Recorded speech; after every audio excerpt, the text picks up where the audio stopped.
तो नामकरण विधी जी गेले मोठ्याने बोला. जी जी मुलगी यांच्या घरामध्ये जी जन्माला आलेली आहे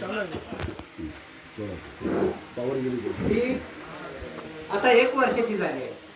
तिच्या जीवनासंबंधी किंवा मार्गदर्शनपर बऱ्याच वक्त्यांनी या ठिकाणी आपले विचार ठेवलेले आहेत.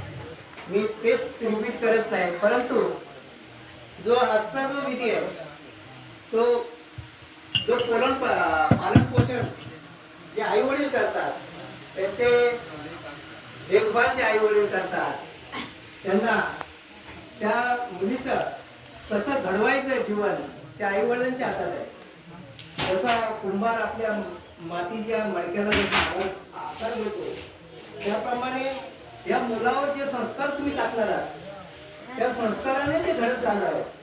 आणि मगाशी सांगितल्याप्रमाणे शिक्षण हा मोठा, शिक्षण बाबासाहेब म्हणाले शिक्षण हे वाणीचं दूध आहे आणि जो प्राशन करेल तो गुणगुणल्याशिवाय राहत नाही. म्हणून शिक्षणाकडे आपण जास्त कल दिला पाहिजे. शिक्षणानेच माणूस मोठा होईल आणि शिकल्याशिवाय या आताच्या पिढीमध्ये आपल्याला पुढे जाणे शक्य नाही. आपण दुसऱ्याची बरोबरी जर करायची असेल तर शिक्षणाशिवाय आपण करू शकत नाही. हा बाबासाहेबांनी दिलेला मंत्र आहे. तेव्हा आपण समाजाने ज्या आता जे आपली मुलं जे आपले जन्माला येतील त्यांना कसं घडवायचं हे त्यांच्या कुटुंबांनी आणि आईवडिलांचं कर्तव्य आहे. ते आता जास्त परत तेच बोलणं बरोबर नाही, परंतु त्यांच्यावर जे संस्कार केले जातील ते आपल्या वाडीतील आणि आपले जे भाऊबंद असतात त्यांच्यामध्ये कसे ते राहतील आणि त्यांचे स्वभाव कसे असतील याचं सर्व मूल्यमापन आई वडिलांकडे असतं. आई वडिलांनी जास्त करून आईचं या मुलीला जे शिक्षण देणाऱ्या आईने जास्त काळजी घेण्याचं कारण आहे. कारण हेच सगळे समाज घडवू शकतात.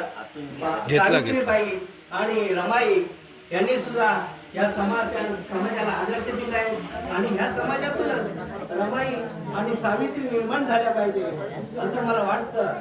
तेव्हा आता जास्त न बोलता या मुलीला या बालिकेला आमच्या पंचशील बौद्ध विकास मंडळ त्याप्रमाणे भारतीय बुद्ध शासन सभा शाखा तालुका वाळघर, त्याचप्रमाणे शाखा कुर्ली आणि माझ्या कुटुंबियाच्या वतीने या बालिकेला मी लाख शुभेच्छा देतो आणि तिचं पुढचं आयुष्य भरभराटीत जावं अशी मी एक प्रार्थना करून या ठिकाणी थांबतो. जय भीम, जय बुद्ध, जय भारत, जय संविधान.